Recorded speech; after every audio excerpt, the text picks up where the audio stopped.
날개는 새에게 고추장스러운 짐이 아니죠. 그 날개를 퍼덕거리는 게 힘들지만 결국은 땅을 걷는 것이 아니라 창공으로 날아올라서 높은 곳에서 세상을 바라볼 수 있는 새로운 눈을 가져다 줍니다. 성도에게 기도는 늘 버겁죠.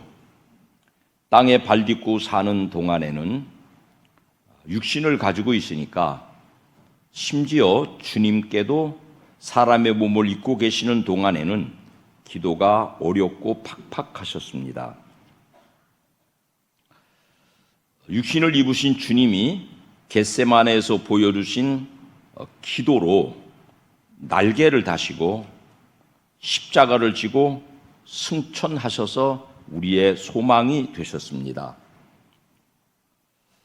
기도의 날개를 퍼덕거리는 것은 만만치 않게 힘든 일이지만 그 일을 지속하다 보면 어느 순간 내 힘으로는 할 수 없는 새로운 차원의 눈이 열리고 내 힘으로는 갈 수 없는 새로운 공간으로도 날아오르게 되는 것입니다. 땅에서 보는 눈이 아닌 창공에서 세상을 보는 새로운 시각을 갖습니다. 사랑하는 복된 가족 여러분 모두가 기도의 힘찬 날갯짓으로 하나님의 세계로 날아오르시기를 주님의 이름으로 축원합니다. 오늘 읽은 성경 안에 주님은 절체절명의 전투를 준비하십니다. 인류 구원을 위한 마지막 전투를 치르실 예정이에요. 본문 읽어볼까요? 39절 시작. 기도하여 이르시되 내 아버지여 만일 할만하시거든 이 잔을 내게서 지나가게 하옵소서. 그러나 나의 원대로 마시옵고 아버지의 원대로 하옵소서. 여러분, 예수님께서 세상을 정복할 여러 방안들이 있었어요. 40일을 굶주리고 기도하신 후에 찾아온 어둠의 세력은 그 기가 막힌 방안들을 제시해 주었죠. 돌 가지고 떡대기에서 먹어봐. 어리면 사람들이 다 먹는 문제 가지고 호덕이는 세상에 이 늘려있는 돌덩어리로 떡 만들어주면 다 당신의 추종자가 되지 않겠어? 높은 데 가서 한번 뛰어내려봐. 다치지 않고 죽지 않으면 사람들이 당신의 그 신비한 능력 때문에 전부 당신을 따르지 않겠어? 온 세상을 한번 내려다보셔. 나한테 사람들도 안 보는데 그냥 절 한번 하시면 이거 내가 통째로 드릴게. 여러분, 힘들이지 않고 세상을 소유하거나 구원할 수 있는 기가 막힌 방안들을 제안해 주었어요. 근데 그것은 사람의 생각이고 어두움의 영의 생각이고 하나님의 뜻이 무엇인지를 집중해 물었다니까요. 그 결과 하나님의 뜻을 따라서 십자가를 져야 되는 수순을 밟아 들어가려니까 육신의 고통뿐 아니라 모멸감, 하나님 아버지로부터 잠시지만은 분리되는 흑암의 고통, 육신을 가지신 예수님께 그대로 있었습니다. 그래서 그 험난한 전투 앞에 주님은 깊은 기도에 무릎을 꿇으셨고요.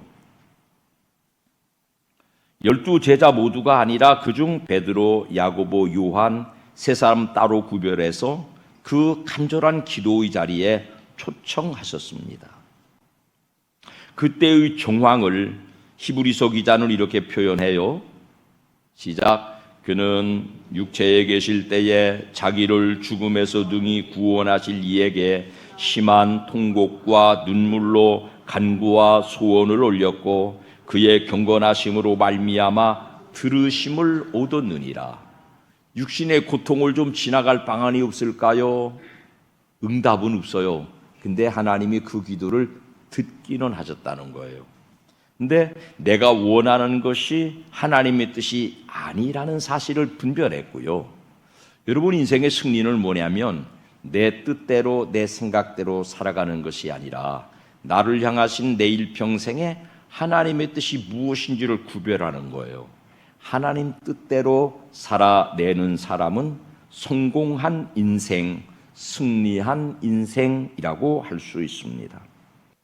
쿨쿨 잠들어 있는 제자들의 현장에 당도하신 주님은요, 비난하거나 책망하지 않으시고요. 41절 말씀 시작. 시험에 들지 않게 깨어 기도하라. 마음에는 원이로되 육신이 약하도다. 당신도 몸을 입고 기도라고 하는 틀에다가 당신을 집어넣어 보니까 그게 얼마나 어려운지를 아셔요. 그러니까 몸뚱어리를 가지고 있는 제자들이 그 깊은 밤에 기도의 자리를 지킨다는 것이 얼마나 어려운지를 공감해 주세요. 육신을 가지고 있으니까 그 시간에 일어나서 시간을 정하고 장소를 정하고 내 아픈 속내를 토로해야 되는 이 기도라고 하는 영적인 작업이 그리 만만치 않다는 사실을 예수님께서 공감해 주셨어요. 사람은 누구나 마음대로 사라지지 않죠. 생각대로 사라지지도 않죠. 왜냐하면 몸뚱어리를 가지고 있으니까요. 그런 연약한 육신이라고 하는 무거운 짐을 짊어지고 있는 인간을 당신도 몸을 입어보셨으니까 공감하신다고요. 히브리서 기자가 그때의 정황을 이렇게 기록해요. 4장 15절 시작. 우리에게 있는 대제사장은 우리의 연약함을 동정하지 못하실 리가 아니요 모든 일에 우리와 똑같이 시험을 받으시니로되 죄는 없으시니라. 우리의 죄를 책임지러 사람 몸뚱어리를 입고 오신 주님은 우리의 연약함을 이해, 동정, 공감하신다고 쓰고 있습니다. 혀를 끌끌 차시는 아이고 딱하지 이렇게 우리를 향하여서 동정하시고 공감하시는 것이 예수님 마음이에요. 바리새인들을 향하여서 막 쏟아붓던 책망의 소리가 아니에요. 혀를 끌끌 차는 많이 피곤했구나. 마음의 원은 있잖아. 네가 죽는 데까지라도 주와 함께 가겠다고 그러는 마음의 소원을 있는데 아이고 네 몸뚱아리가 약하구나. 네 몸뚱아리가 네 마음대로 살아가기를 도와주지 않는구나. 그런 공감과 동정의 마음을 보여주셨어요. 26장 42절만 다시 한번 읽어볼까요? 마음에는 원이로되 육신이 약하도다. 네 마음에 기도의 소원이 있고 신앙대로 말씀대로 살고자 하는 소원이 있는데 네 몸뚱어리가 그 마음을 따라가지를 못하는구나. 여러분 지금 KTX 열차 죽여줘요. 서울서 여기 1시간 남짓이면 와요.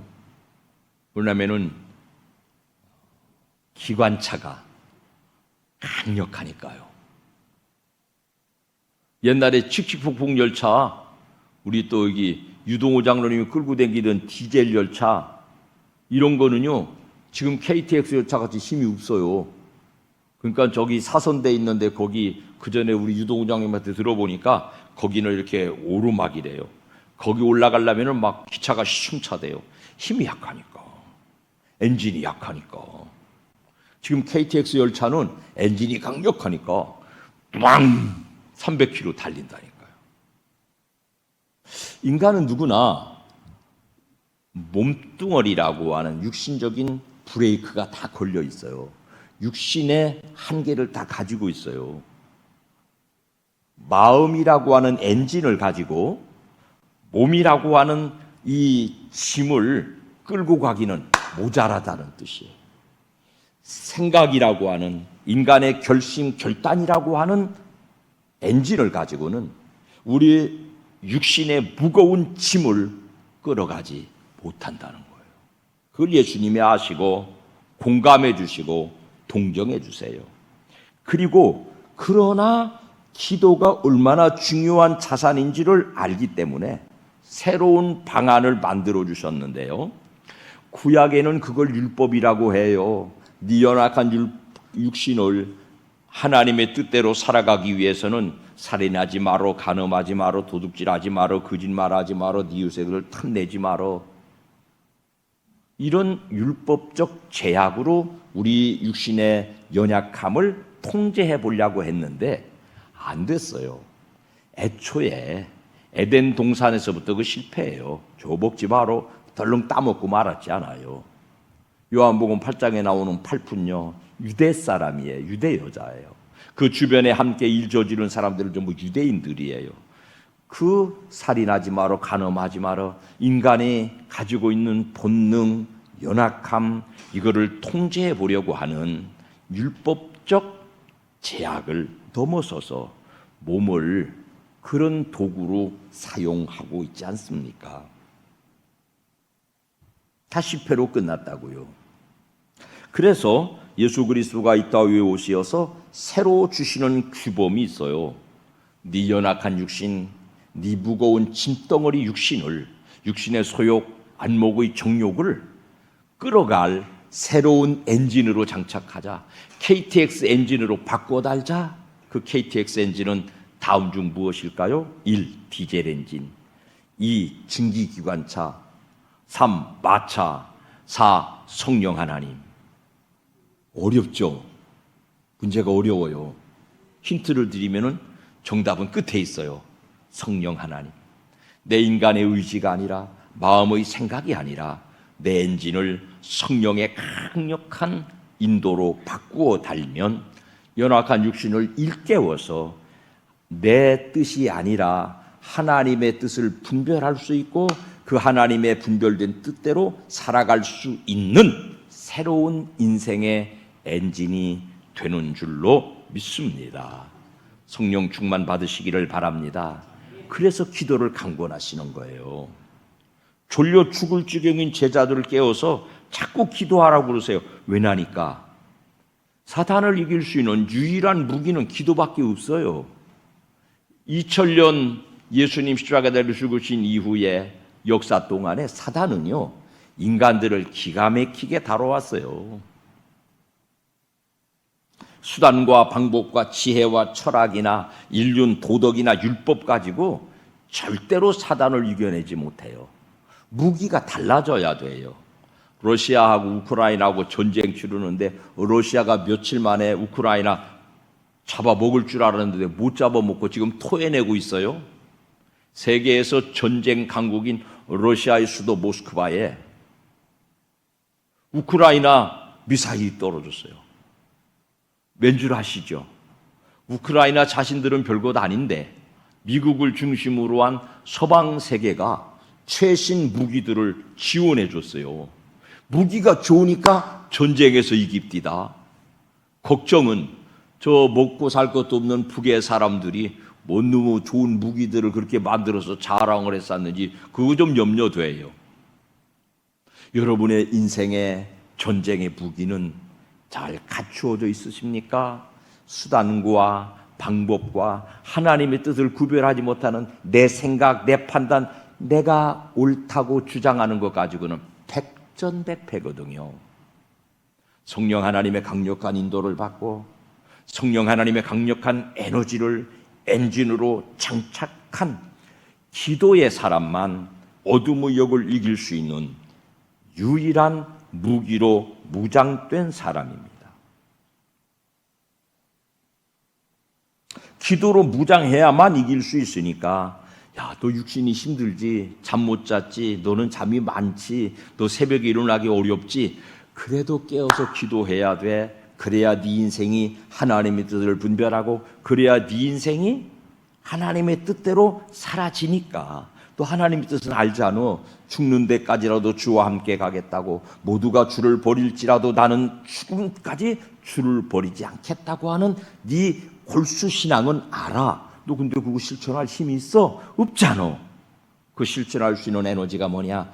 기도하는 것인데, 기도는 인간의 의지적으로, 인간의 마음적으로 연약한 육신을 끌어가지 못하니까 강력한 기도의 엔진 성령 받아서 인간의 한계를 극복할 강력한 기도로 무장해서, 여러분, 우리는 연약한 육신의 한계를 늘 느끼고 살잖아요. 사람이 할 수 없는 많은 일들이 우리 주변에 많잖아요. 성경에서 예를 들어보면 애굽에서 나온 이스라엘 백성들이 40년 광야 생활 시작할 그 무렵에 아말렉과 전쟁 붙었어요. 아말렉은 전사들의 나라예요. 이 사람들은 400년 종살이 하다가 무슨 바구니 하나씩 꿰차고 막 나온 사람들이요. 총도 칼도 없어요. 어떻게 전쟁에서 이겨요? 출애굽기 17장 11절 시작. 모세가 손을 들면 이스라엘이 이기고 손을 내리면 아말렉이 이기더니. 여러분, 그 승리는 기도로 이루어내잖아요. 잘 아시는 야곱, 400 군사를 거느린 형이 야곱을 초부스러운데요. 야곱도 아무런 군사력이 없어요. 남부 여대 그저 가족밖에 없어요. 여자들이 주르고 아직 아이들은 어리고요. 그 형 쳐들어오는데 400명이 총칼 들고 어떻게 싸우겠어요? 거기서 군대 조직할 수 있겠어요? 머리를 무릎 사이에 묶고 야복강가에 거꾸로 져서 밤을 새워 기도했어요. 그랬더니 그 형이 적으로 다가오다가 우군으로 아군으로 받아들여 주는 고향의 형님으로 변화되고 있습니다. 사랑하는 여러분, 사단과 싸워 이기는 유일한 길, 인생사 만나는 여러 가지 환경 속에서 지지 않고 이기는 유일한 무기는 기도인 까닭에 예수님은 우리에게 이 시대에도 기도를 강권하고 계십니다. 서두에 말씀드린 것처럼 예수님 기도의 승리는 하나님의 뜻을 구하는 것이고 그 뜻대로 되기를 구하는 것이에요. 기도가 쇠하면 자기 뜻이 승합니다. 그게 고착되면 죽을 때까지 하나님의 뜻을 모르고 삽니다. 기도하지 않는 사람의 입에서 나오는 어떤 말들은요, 소름이 바짝바짝 끼칠 때가 있어요. 왜냐? 기도하지 않으면 하나님의 뜻을 몰라요. 그러면 눈에 보이는 날개를 달고 올라보지 않았으니까 지금 내 눈앞에 보이는 이 현실에서 옳고 그릇된 걸 판단하고 분별하고 거기에 신념을 가져요. 이것은 이래야 된다라고 생각해요. 그거는 인생 말아먹는 지름길이 옳습니다. 어떨 때 무슨 말을 누가 소리를 쩍쩍 끼쳐요. 아, 저건 기도하지 않은 말이구나. 자기 생각을 말하는 것이구나. 자기 생각은요, 굉장히 명민해 보여요. 자기 생각은 합리적으로 보여요. 그게 맞지 않아요? 그게 맞아 보여요. 근데 기도하지 않고 토설되는 말은요, 결국 자승자박됩니다. 기도가 쇠하면 자기 뜻이 승합니다. 주님의 십자가 길은 우매한 길이잖아요. 어리석은 길이잖아요. 얼마나 합리적이고 더 좋은 길이 많았어요. 죽지 않아도 되는 길이 얼마나 많이 제시됐어요. 그렇게 따라가지 않으셨어요. 기도해서 얻은 하나님의 뜻을 물은 길이거든요. 내 생각으로 만들어낸 길이 아니거든요. 기도하는 사람들은 백인일색 됩니다. 100사람이 모여도 한 가지 색깔로 나타납니다. 기도하지 않는 사람은 백인백색 됩니다. 부디 복된 가정 여러분, 기도로 하나님의 뜻을 분별하는 승리의 생애가 되시기를 주님 이름으로 축원합니다. 내 뜻 가지고 함부로 내지르다가 인생을 그르치지 않으시기를 주님의 이름으로 축원합니다. 싸움에서 이기면, 땅의 싸움은요 반드시 적이 생겨요. 나는 대한민국 정치가 다른 모든 면에서 가장 후진국이라고 절망에 가까운 생각을 가지고 있습니다. 선거에서 이기면 말은 좋아요. 적폐청산. 왜 그렇게 적을 무찔러요? 뒤집혀지면 지들도 당할 것을. 선거에서 이긴 것은 반드시 적이 남아요. 전쟁에서 싸워 이긴 것도 반드시 적이 남아요. 언쟁, 사람끼리 논쟁에서 싸워 이기고 저도 반드시 적이 남아요. 여러분, 부끄러운 얘기, 교회가 사람 얼마나 많이 잡아 죽였는지 아세요? 중세 때만이 아니고요. 근대사에서도 종교개혁 시절에 칼빈 같은 사람들이 나하고 생각이 다른, 나하고 신앙 고백이 다른 성도들을 잡아 죽였어요. 수를 세아릴 수 없이 잡아 죽였어요. 이 싸움은 기도의 싸움이 아니었어요. 교리의 싸움이고 논리의 싸움이었어요. 나는 우리 복된 가족들의 신앙이 교리나 무슨 신앙 행위나 종교 행사에 갇혀 있지 않고 우리의 신앙은 오로지 예수 닮아가는 인격 갖춰가는 거예요. 예수라면 어떻게 했을 것인가? 예수께서 어떻게 사셨는가? 거기에 포커스를 맞추어서 예수 따라가셔야 돼요. 예수의 승리는요, 기도의 승리는요, 적이 남지를 않아요. 이기고 또 이기고 이기고 또 이기면 사단은 완전히 멸절되고, 이기고 또 이기고 이기고 또 이겨도 복음의 승리에는 적이 남지를 않습니다. 이긴 싸움에 아무런 후유증이 없습니다. 완전한 승리입니다. 후에 이 제자들 모두가 기도의 사람들로 멋진 사역자로 한평생을 마칩니다. 기도하는 일은 절대로 쉽지 않습니다. 자본주의 사회에서는 돈 가지면은 영혼을 구원하는 것 말고는 거의 다 해결합니다. 돈이 자본주의 사회를 살아가는 강력한 무기니까. 여러분, 돈 버느라고 얼마나 욕들 많이 보십니까? 그거 있어야 인생이 사라지니까. 돈 버는 수고. 사랑하는 여러분, 예수 믿는 저나 여러분 모두가 돈보다 하나님의 능력, 기도로 이룰 수 있는 일이 훨씬 더 강력하고 위대한 줄 믿으십니까?